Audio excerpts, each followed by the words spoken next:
The deer.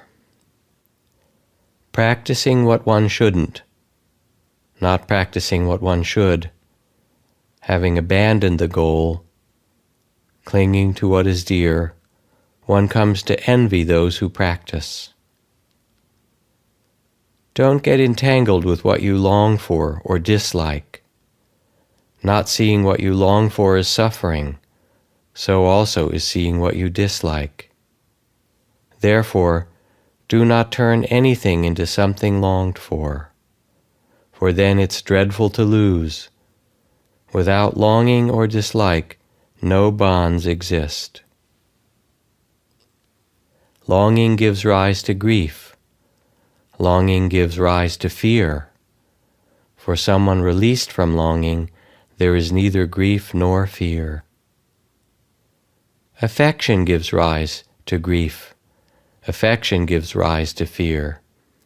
For someone released from affection, there is no grief, and from where would come fear? Infatuation gives rise to grief. Infatuation gives rise to fear. For someone released from infatuation, there is no grief, and from where would come fear? Sensual craving gives rise to grief. Sensual craving gives rise to fear. For someone released from sensual craving, there is no grief, and from where would come fear? Craving gives rise to grief. Craving gives rise to fear.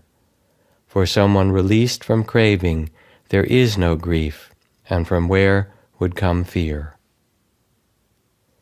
People hold dear those who have done their own work, complete in virtue and vision, established in the Dharma, and those who speak the truth. Anyone who aspires to the indescribable, whose mind is expansive, and whose heart is not bound to sensual craving, is called one bound upstream. Relatives, friends, and companions rejoice when a long absent person returns from afar.